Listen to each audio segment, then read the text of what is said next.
Hello students, अपन पिछले video में जो है पदार्थों का वर्गीकरण पढ़ रहे थे।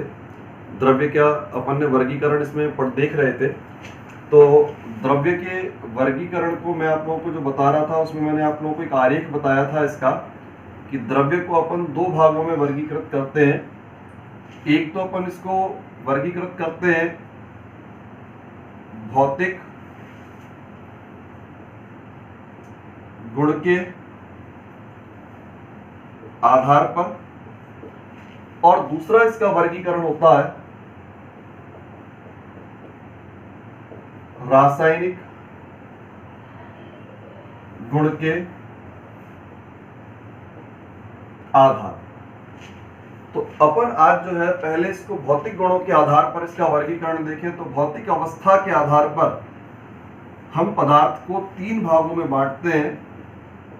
एक तो है ठोस अवस्था, एक होती है द्रव अवस्था, और एक होती है बेटा गैस अवस्था।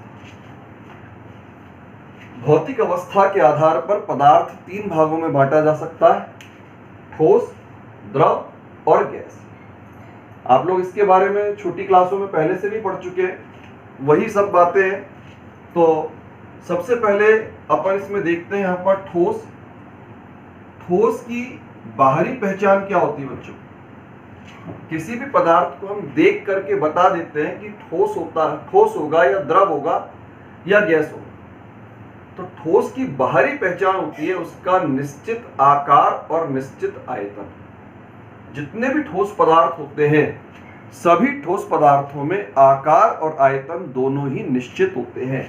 तो इसमें पहली बात, आकार एवं आयतन का निश्चित होना। आकार भी निश्चित और आयतन भी निश्चित, पहली बात। अब बेटा आकार और आयतन निश्चित क्यों होते हैं? अगर हम इसको जरा एक चित्र के माध्यम से इनका अध्ययन करेंगे तो सारी बातें हमें स्पष्ट हो जाएंगी तीनों के बारे में। देखिए,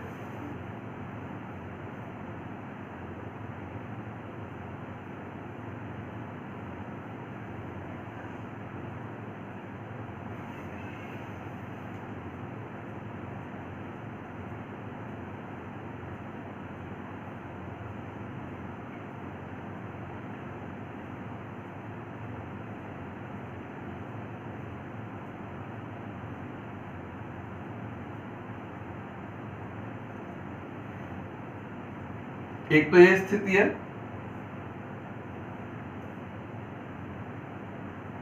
फिर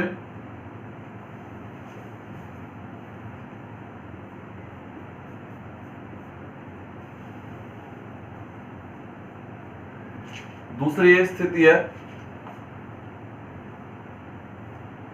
और ये तीसरी स्थिति है।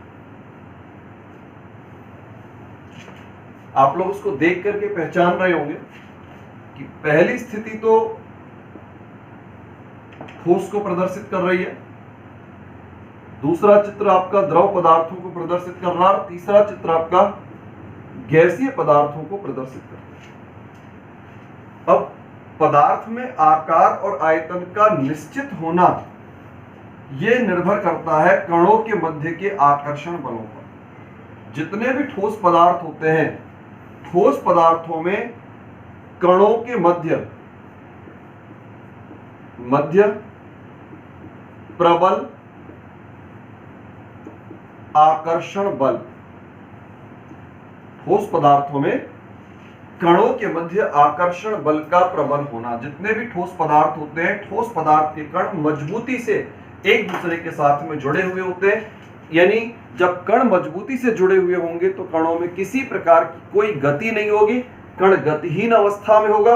और जब कणों में किसी प्रकार की गति नहीं होगी तो ना तो आकार में परिवर्तन आएगा और ना ही उनके आयतन में परिवर्तन आएगा। जितने भी ठोस होते हैं, ठोस पदार्थों में कण मजबूती से जुड़ा हुआ होता है, और जब कण मजबूती से जुड़ा रहेगा तो कण गति नहीं करेगा और जब कण गति नहीं करेगा तो ना तो आकार में परिवर्तन आता है और ना ही उसके आयतन में किसी प्रकार का परिवर्तन उत्पन्न होता है।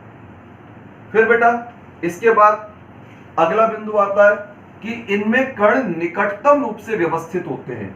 देखिए कण निकटतम रूप से व्यवस्थित होते हैं। आपको चित्र के माध्यम से भी दिखाई दे रहा है कि कण एकदम से पास पास लगे हुए, कणों के मध्य में रिक्त स्थान बहुत कम है। यहां रिक्त स्थान थोड़ा बढ़ गया, यहां रिक्त स्थान और ज्यादा हो गया। तो क्योंकि आकर्षण प्रबल है, तो आकर्षण के प्रबल होने के कारण से कणों के मध्य में पाया जाने वाला जो रिक्त स्थान होता है बहुत अल्प होता है, यानी कण जो होते हैं वो निकटतम रूप से व्यवस्थित हो जाते हैं। इसके बाद बच्चों ठोसों का घनत्व उच्च होता है। जितने भी ठोस पदार्थ हैं सभी ठोस पदार्थों में घनत्व जो है वो उच्च होगा। अब बेटा घनत्व उच्च क्यों होते हैं उसका भी कारण स्पष्ट है। देखिए घनत्व होता है आपका, घनत्व का फॉर्मूला होता है द्रव्यमान बटे आयतन। और अगर हम घनत्व को परिभाषित करें तो इसको हम बहुत सरल अर्थों में परिभाषित कर सकते हैं। एकांक आयतन का द्रव्यमान। घनत्व का अर्थ होता है एकांक आयतन का द्रव्यमान। अगर हम इसको ये मान के चले कि ये जो हमारे पदार्थ दिए हुए हैं ये 1 घन सेंटीमीटर है, ये भी 1 घन सेंटीमीटर है और ये भी 1 घन सेंटीमीटर है, और तीनों ही पदार्थ मतलब तीनों ही पदार्थ समान है लेकिन उस पदार्थ की अवस्थाएं अलग अलग हैं। एक समान पदार्थ की 3 अवस्थाएं आपके सामने प्रदर्शित की गई हैं। तो ठोस में क्या दिखाई दे रहा है? ठोस में इकाई आयतन के अंदर कणों की संख्या बहुत ज्यादा है। घनत्व का अर्थ होता है एकांक आयतन का द्रव्यमान। एकांक आयतन मतलब 1 घन सेंटीमीटर, 1 घन मीटर, ये आपका एकांक आयतन है। तो एकांक आयतन का द्रव्यमान सर्वाधिक किसमें होगा? ठोस में होगा। कारण क्योंकि ठोसों में कण निकटतम रूप से व्यवस्थित होते हैं, तो इसके कारण से एकांक आयतन में कणों की संख्या बहुत ज्यादा होती है, और जब कणों की संख्या ज्यादा होगी तो द्रव्यमान भी ज्यादा होगा, और एकांक आयतन का द्रव्यमान अधिक होने का अर्थ होता है कि घनत्व का मान उच्च हो जाएगा। गैसों में कणों के बीच की दूरियां बहुत ज्यादा होती है। जब दूरियां बहुत ज्यादा हो जाएंगी तो ऐसी अवस्था में जो इकाई आयतन होता है उस इकाई आयतन के अंदर कणों की संख्या कम हो जाएगी। कणों की संख्या कम होने का मतलब एकांक आयतन का द्रव्यमान कम रहेगा, और जब एकांक आयतन का द्रव्यमान कम होता है मतलब गैसों का जो घनत्व होता है वो काफी कम होता है। ठोस और द्रव दोनों की तुलना में बहुत कम हो जाता है। तो ठोसों का घनत्व उच्च होता है। इसके अलावा बेटा ठोस पदार्थ जो है असंपीड्य होते हैं।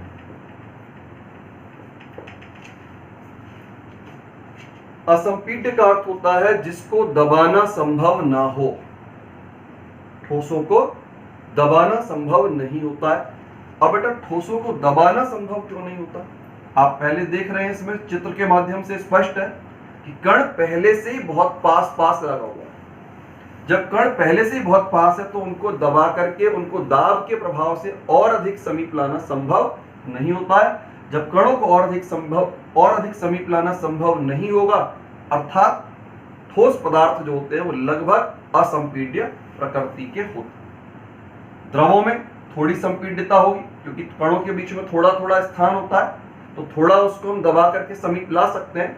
तो द्रवों में थोड़ी संपीड्यता पाई जाती है, लेकिन सर्वाधिक जो संपीड्यता होती है, सर्वाधिक संपीड्यता आपकी गैसों के अंतर्गत पाई जाएगी। कारण गैसों के अणुओं के मध्य में दूरियां बहुत ज्यादा होती हैं। तो ठोस आपके लगभग असंपीड्य होते हैं, और इस असंपीड्यता का कारण होता है ठोस पदार्थों के कणों का निकटतम रूप से व्यवस्थित होना। मुख्य बिंदु यहां पर है, जो मुख्य बिंदु है सभी बातों के लिए जो जिम्मेदार है, कणों के मध्य आकर्षण बल प्रबल। आकर्षण प्रबल होगा, कण गति नहीं करेगा, कण गति नहीं करेगा तो आकार और आयतन निश्चित होगा। आकर्षण प्रबल होगा तो कण पास पास होंगे, पास पास होंगे अर्थात निकटतम रूप से व्यवस्थित होंगे तो घनत्व भी ज्यादा हो जाएगा और ठोस पदार्थ आपके असंपीड्यता के गुणधर्म को प्रदर्शित करते हैं। तो ये तो बच्चों हो गई ठोस की बात। अब हम इसके आगे आते हैं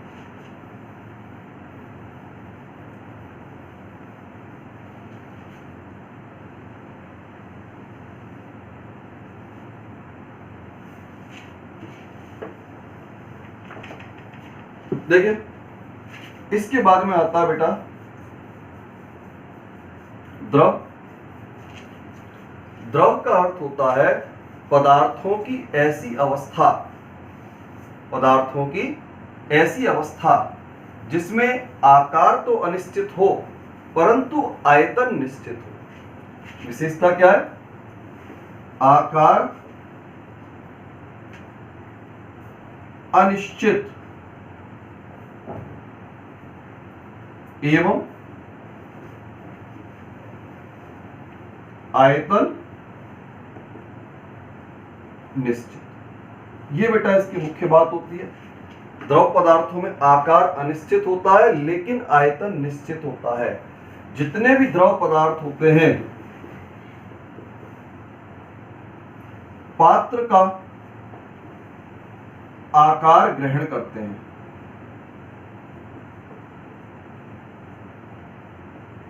द्रव पदार्थों को हम जिस पात्र में डाल देंगे, द्रव पदार्थ को जिस पात्र में डाला जाएगा द्रव उसी के आकार को ग्रहण कर लेता है।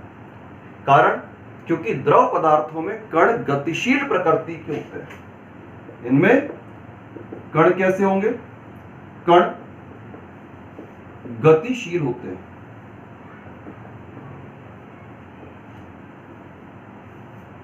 परंतु एक दूसरे से बंधकर गति करते। जितने भी द्रव पदार्थ होते हैं, द्रव पदार्थों में आकार अनिश्चित लेकिन आयतन निश्चित। जैसे अपन पानी को अपन जैसे हम बर्तन, उसका पानी का बर्तन चेंज कर देते हैं तो बर्तन चेंज करने पर पानी का आकार जो है बर्तन के अनुरूप परिवर्तित होता रहता है। तो आकार कैसा हो गया? अनिश्चित। लेकिन पानी की मात्रा यानी पानी का जो आयतन है, जितना आयतन पहले बर्तन में होगा उतना ही आयतन उसका दूसरे बर्तन में बना रहेगा। तो आकार अनिश्चित रहता है लेकिन आयतन जो होता है निश्चित होता है। फिर आकार अनिश्चित होने का मतलब पानी या कोई भी द्रव पदार्थ है वो पात्र के आकार को ग्रहण कर लेते हैं। अब पात्र के आकार को ग्रहण क्यों कर लेते हैं भाई? उसका कारण होता है कि इनके कणों के मध्य में आकर्षण अपेक्षाकृत कम होते हैं। कणों के मध्य आकर्षण बल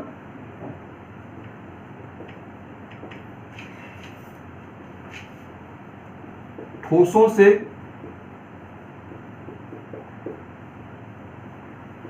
कम होते हैं परंतु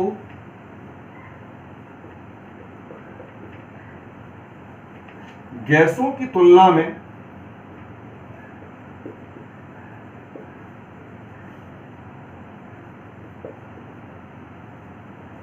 अधिक होते हैं। जब आकर्षण बल ठोसों से तो कम, गैसों से ज्यादा, तो आकर्षण थोड़ा कम हो जाता है तो आकर्षण की कमी के कारण से कणों में गतिशीलता आ जाती है और इस गतिशीलता के कारण से कण एक स्थान से दूसरे स्थान पर गति करता है। लेकिन ये जो गति होती है वो बंध करके होती है, कण एक दूसरे से बंधा रहेगा। आप देखिए इसको, जैसे पानी का गिलास जो जमीन पर अगर गिरा दिया जाए, लुढ़का दिया जाए गिलास को, तो पानी एक दिशा में अगर ऊपर से नीचे की ओर यानी ढलान की ओर पानी जो है अपने आप बहने लग जाता है तो पानी के टुकड़े होकर के नहीं बहेगा, पानी एक धार के रूप में जो है बहता है। तो उसका कारण यही होता है कि कणों में बहने का गुण तो होता है लेकिन कण एक दूसरे के साथ बंध करके गति करने का स्वभाव प्रदर्शित करते हैं। तो इसके कारण से आकार तो पात्र के अनुरूप चेंज हो जाएगा, आकार पात्र के अनुरूप बदल जाता है, लेकिन आयतन में कोई परिवर्तन नहीं होता। कण गति तो कर रहा है लेकिन बंध करके गति कर रहा है, जिसके कारण से आकार पात्र के अनुरूप परिवर्तित हो जाएगा, लेकिन आयतन निश्चित बना रहता है। अब आपके जितने भी ठोस पदार्थ होते हैं, जितने भी द्रव पदार्थ होते हैं, द्रव पदार्थों का घनत्व ठोसों की तुलना में कम और गैसों की तुलना में अधिक, चित्र के माध्यम से भी स्पष्ट है। तो द्रव पदार्थों के घनत्व जो है ठोसों से तो कम होते हैं और गैसों की तुलना में अधिक होते हैं।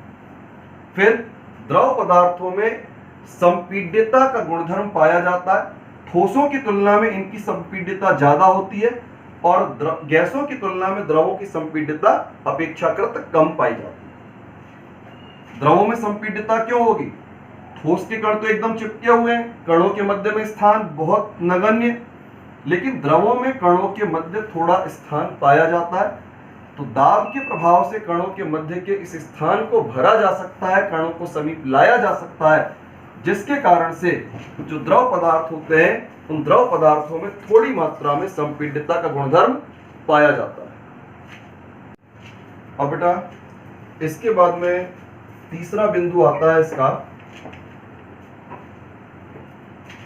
गैस अवस्था।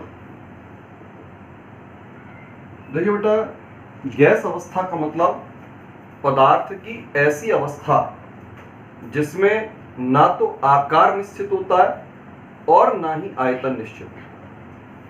पदार्थों की वह अवस्था जिसमें ना तो आकार निश्चित हो और ना ही आयतन निश्चित हो, उस अवस्था को हम कहते हैं गैस अवस्था। मतलब इसमें ना तो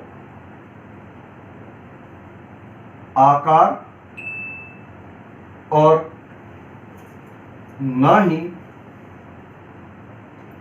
आयतन निश्चित होता है। अब बेटा कारण क्या है? इसका कारण होता है कणों के मध्य में कार्य करने वाले आकर्षण बल अत्यधिक दुर्बल होते हैं। यहां पर कणों के मध्य अत्यधिक दुर्बल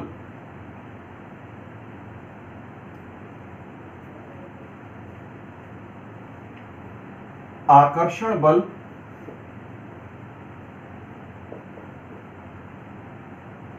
पाए जाते हैं।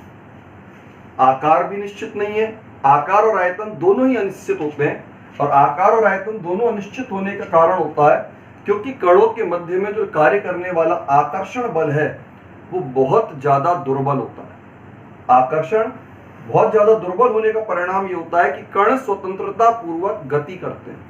कणों को गति करने के लिए जितना स्थान उपलब्ध होगा, कण उतने पूरे स्थान में फैल जाएंगे, और हमेशा गैस जो है पूरे पात्र को कवर कर लेती है, पूरे पात्र में फैल जाती है। यानी जितना आयतन आपका पात्र का आयतन होगा वही आयतन जो होता है गैस का आयतन होता है। गैसों का जो आयतन और आकार होगा वो सदैव पात्र के आयतन और आकार के समान होता है। गैसों का आकार एवं आयतन दोनों ही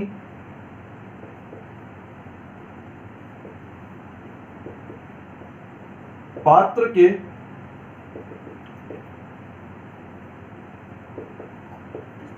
आकार व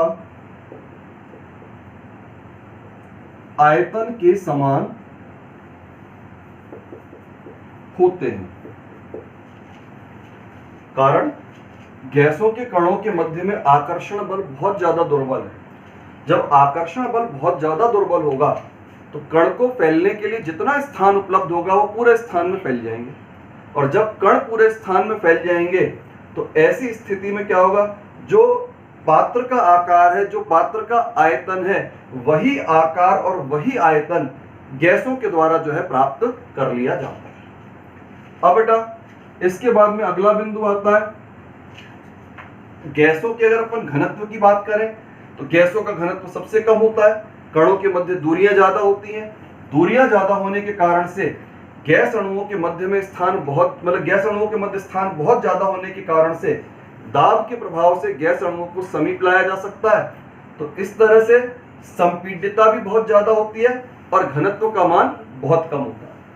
इकाई आयतन में कणों की संख्या कम हो जाएगी, कणों के मध्य दूरियां ज्यादा होने के कारण से इकाई आयतन में कणों की संख्या कम हो जाएगी, और जब इकाई आयतन में कणों की संख्या कम होगी तो इकाई आयतन का द्रव्यमान कम होगा, अर्थात गैसों का घनत्व जो है सबसे कम होता। सबसे कम मतलब ठोसों और द्रवों दोनों की तुलना में कम होता है।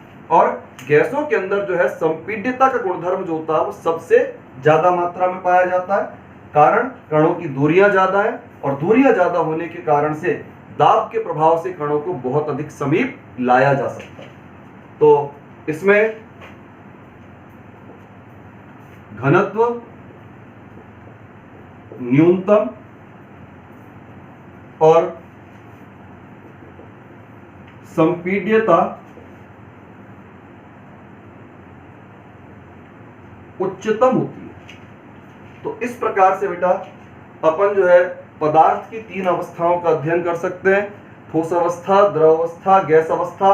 ये सारी बातें अपन जो है छोटी क्लासों में भी पहले भी पढ़ चुके हैं, वही सारी बातें यहाँ पर रिपीट की गई हैं।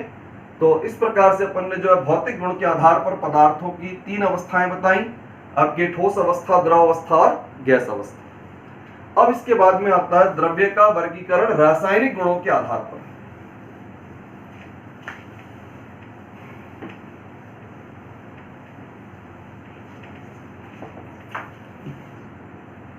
देखिए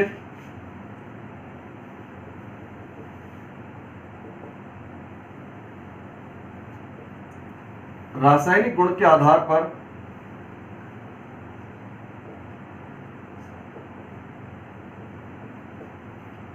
वर्गीकरण।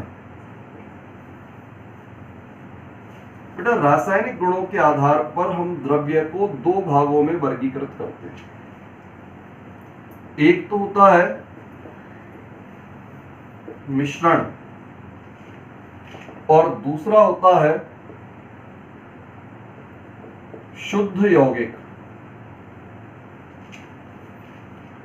रासायनिक गुणधर्मों के आधार पर इनके दो भाग बनाए गए हैं, एक तो होता है मिश्रण और दूसरा होता है शुद्ध यौगिक। बेटा मिश्रण का मतलब क्या होता है, जब दो या दो से अधिक पदार्थों को किसी भी अनुपात में मिलाया जाए।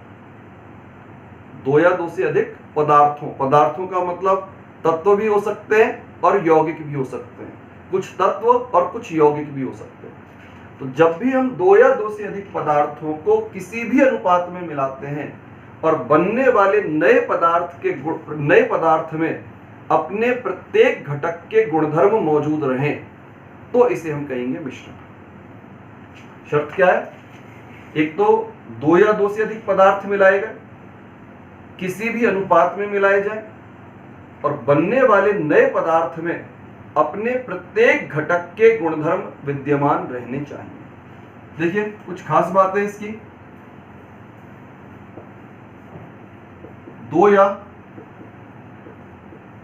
अधिक पदार्थों को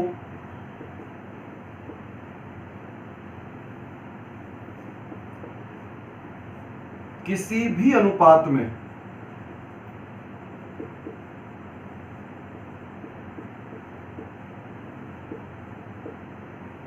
मिलाने पर बनता है।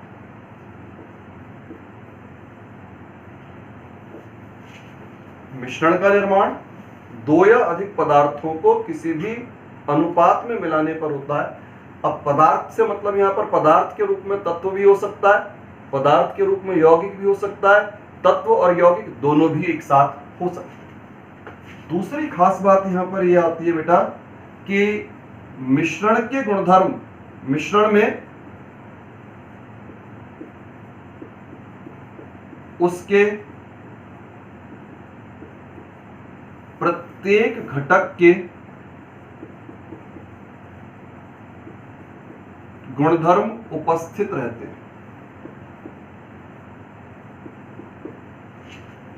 मिश्रण के अंदर जितने भी घटक हैं, हर घटक का गुणधर्म मिश्रण के अंदर सदैव विद्यमान रहेगा। जैसे बेटा अपन एक उदाहरण लें,